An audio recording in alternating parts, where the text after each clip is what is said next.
ini terakhir dibuka? Kenapa nggak dari dulu? Sebenarnya sudah dibuka dari awal, cuman karena memang kita kan terbatas sekali SDM, kita terbatas sekali dana untuk supply, untuk biaya semua ini. Makanya kita tutup sebentar, tapi kita buka lagi karena permintaan banyak banget. Semua mall sekarang minta buat kita buka di mallnya. Semua mall di Jakarta? Mall. Masa? Dulu Waktu kita pertama buka itu, kita datang ke mall-mall, kita tawarin mereka, Bu, kita mau buka teman Ahok, ini apa? Gerakan apa? Belum pernah ada nih yang kayak gini. nggak ada yang mau? Tolak semuanya. Satu mall itu kita buka pertama di Emporium Ruit dengan rasa kasihan mungkin yang pertama, dan yang kedua karena Ahok tinggal di situ, sering nonton bioskop di situ. Itu alasannya. Tapi setelah itu mereka kaget, per hari 1000 dulu, 1000 KTP salah satu mall, dan sekarang semua minta kita buka booth mall di masing-masing mall yang ada di Jakarta. Oke. Ini adalah posko terakhir ya, maksudnya dari tulis, kemudian fotokopi, dan kemudian taruh sini. Mereka dapat terima kayak gini. Oh, sudah terima? Iya. Oke, terima kasih telah memberikan dukungan KTP. Betul. Formulir dan identitas Anda dijaga kerahasiaannya dan tidak akan disalahgunakan. Itu juga tertera di dalam surat tadi ya? Oke. Baik. Kita sini. Ya, di mall kemudian ada 4, seluruh operasionalnya tentu walaupun cuma 1-3 juta per bulan, pasti itu biaya. Ada 15 mall dan tadi bilang mau tambah lagi mallnya. Iya. Dari mana uangnya? Dari awal kita setup, sebenarnya kita memang punya dana awal. Itu dibantu dari senior-senior kita di Jakarta Baru. Dulu kan kita teman-teman dipertemukan di Jakarta Baru. Termasuk Singgi? Termasuk saya. Singgi adalah relawan Jakarta Baru. Betul. Yang mengusung Jokowi Ahok di Pilkada DKI 2012. Betul sekali. Jadi kita punya modal awal tuh 500 juta. 500 juta dihimpun dari beberapa teman-teman di senior Jakarta Baru. Tapi sekarang sudah dikembalikan semuanya. Setelah itu kita nggak boleh lagi untuk dapat dana tunai dari manapun. Kenapa? Karena pertanggungjawabannya susah. Pertanggungjawabannya susah sekali. Rawan gugatan. Iya, itu yang pertama. Yang kedua soal pertanggungjawaban ke masyarakat itu seperti apa nantinya. Dan kita bilang bahwa dari bulan Juni sampai bulan Maret ini kita sudah menjual kurang lebih 30.000 merchandise. Totalnya sudah hampir 3 miliar dan sudah cukup sekali. 3 miliar itu cukup untuk operasional di 15 mall dan akan nambah lagi. Dan ada berapa total jumlah teman Ahok poskonya? Ada 140 posko. Ada sekarang ada sekitar 15 booth official kita di mall. Ya, Sisanya di ya partisipasi aja teman-teman masyarakat aja. Oh, pribadi, rumah-rumah? Pribadi, betul. Dan itu operasional cukup dari 3 miliar itu untuk semuanya? Sangat cukup sekali. Termasuk untuk memberikan upah, gaji kepada pegawai-pegawai yang bekerja di posko teman Ahok? Sangat cukup sekali. Dan kita semua dibantu sekarang soal formulir, karena kita kan paling butuh soal formulir. Formulir banyak banget yang kita butuhkan kan. Itu dibantu semua dari teman-teman aja. Teman-teman yang mau bantu, kita bisa bantu apa. Tapi kita nggak boleh tunai. Tunai nggak ada yang boleh. Pokoknya mereka kalau nggak bisa nyetakin formulir, mereka nggak bisa bantu kita soal ATK atau administrasi misalnya printer, laptop segala macam. Paling kita minta soal ya udahlah beli merchandise aja lah. Ini kan hitung-hitung bisa mendanai kegerakan kita lah kayak gitu. Sigi, apa hubungan Ahok dengan teman Ahok? Kita nggak punya afiliasi sama sekali dari awal. Kita cuma punya komitmen bagaimana caranya membangun kepercayaan dengan Ahok. Dari bulan Juni sampai bulan Desember baru ketemu. Itu kita nggak pernah ketemu sama sekali. Awalnya kita ngajuin undangan pun susah sekali. Masa sih teman Ahok ngajuin undangan susah sekali? Susah sekali. Baru Desember. Gimana suasana waktu itu? Undangan untuk apa? Terus kemudian Pak Ahok katakan apa? Undangan kita itu sebenarnya untuk ya silaturahmi yang pertama. Bahwa Ahok harus tahu, selama ini kan dihubungkan lewat media saja. Nggak pernah tahu, ini siapa teman Ahok, orang-orangnya siapa-siapa aja nih. Anak-anak kecil siapa-siapa aja nih yang datang gitu kan. Yang bangun gerakan sampai semasif ini.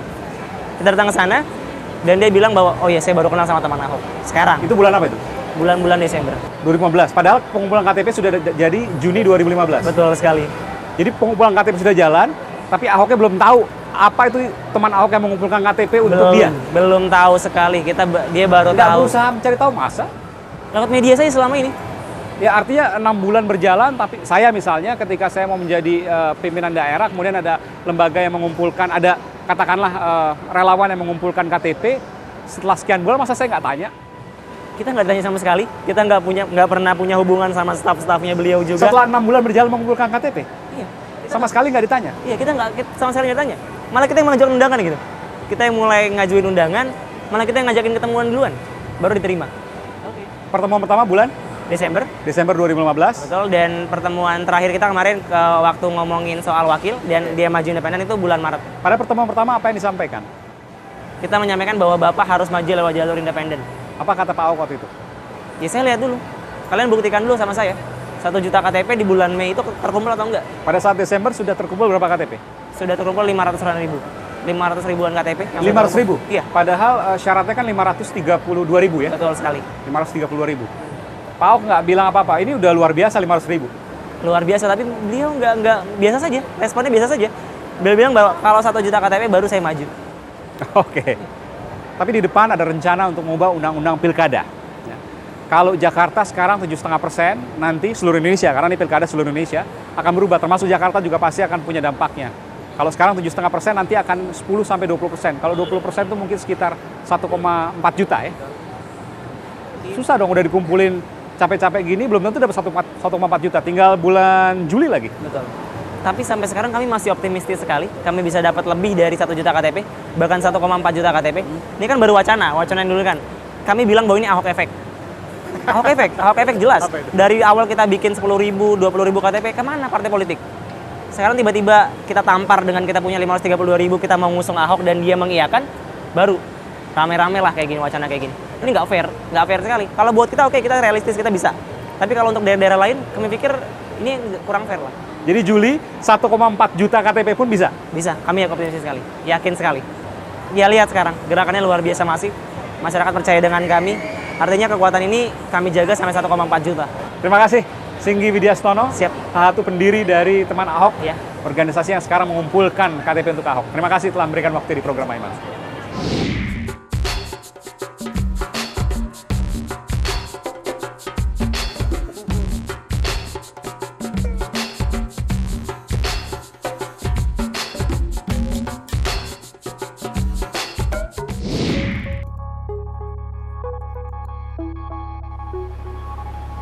Saudara, saya kunjungi posko sahabat Sandiaga Uno di kawasan Pantai Indah Kapuk, Jakarta Utara. Saya masuk. Ini Mas Angga. Mas Antoni. Ya, Mas. Saya boleh masuk, Mas ya? Monggo, Mas. Mau lihat-lihat boleh? Oh, Tapi nggak monggo. ngobrak-ngabrik kok. Yuk, langsung ke Oke. lantai 2, Mas. Ya. Ya.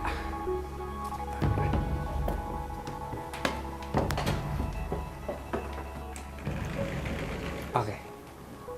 Wah. Ini pasukan cyber. Pasukan cyber, campaign, kreatif campaign, dan digital semua ada di sini. Oke. Saya wawancara Mas Antoni dulu ya, nanti saya Monggo, boleh keliling-keliling Mas. sini ya. Silakan, Mas. Jadi ini posko sahabat Sandiaga Uno. Ya, di Pantai Indah Kapuk. Salah satunya di sini gitu. Ada berapa jumlah posko sahabat Sandiaga Uno di Jakarta? Di Jakarta sekarang total 90-an, 96 lah. Cepat juga ya. Dari berapa lama itu bisa Karena bentuk prinsipnya langsung 96 posko? Prinsipnya teman-teman, Aha. semua teman-teman. Itu ada di 5 wilayah DKI Jakarta. 5 wilayah DKI Jakarta Oke. tersebar, pusat sampai ke timur. Berapa operasional biaya yang dikeluarkan untuk satu posko? Kan ada 96. Saya pengen hitung-hitungan nih, kira-kira kalau satu posko berapa? Prinsipnya kalau untuk campaign yang smart ya, semuanya kan measurable. Artinya apa yang kita lakukan sangatlah terukur. Jadi kalau untuk kami prinsipnya saya dan teman-teman ini banyak melakukan digital campaign yang terukur juga. Jadi ya ibaratnya spending kita bukan banyak gitu. Berapa? Sebulan deh. Satu bulan paling berapa juta? Berapa juta? Nggak sampai Di bawah- 10 kan? Masa? Nggak sampai 10. Karena Ini kan teman-teman di sini mesti dikasih imbalan juga, gaji dan lain sebagainya. iya, tapi kan Transport. ibaratnya kalau untuk kami ya posko sambil kerja juga kan. Jadi untuk Oh, ini karyawan juga? karyawan juga ya, bukan untuk karyawan juga, tapi kalau untuk ada yang simpatisan yang mau join ya monggo gitu, silakan di sini. Cuman banyakan ya dari teman-teman. Mayoritas dari karyawan. Mayoritas dari teman-teman kita. Tapi nggak terganggu bisnisnya? Karena kalau untuk strategi online ya, online kan ibaratnya sangat efektif dan efisien. Jadi waktu itu ya Bisa dibagi-bagi ya? sangat dikit banget gitu. Nggak ada yang komplain Gampang. karyawan ya? Kok saya suruh bantuin Sandiaga, saya ada yang keluar misalnya? Ada yang Saya bukan Sandiaga, saya mau pilih Haji Lulung atau saya mau pilih Ahok kan bisa aja. Begini, atau saya mau kalau- pilih Pak Yusril. Bisa kalau aja. kalau untuk teman-teman ya banyak kan ada ini sebagian ada yang satu tim kita nggak ngomong karyawan, ada yang tim, ada juga yang ibarat simpatisan warga di sini. Mau dong jadi timnya sahabat Sandiaga Uno ya kita sangat welcome ya. Udah sebagian sahabat dari warga lah, Dari warga di warga. sini juga. Tapi karyawan nggak ada yang... Karyawan kita nggak memaksa, prinsipnya kita sangat terbuka melihat mereka untuk melihat dulu siapa sosoknya Mas Sandiaga Uno. Dan so far so good, mereka jalan semua, nggak ada So yang far mengundurkan so diri good. karena harus Enggak ada, membela. enggak ada. Salah Sama satu sekali nggak calon. ada masalah, sama sekali nggak ada masalah. Jadi, ibaratnya tugas kita bersama untuk merangkum apa yang akan dibawa Mas Sandi ke depan. Oke, misalnya nanya, kalau Mas Sandi nanti jadi gubernur, harga sembako bisa turun nggak gitu? Kemarin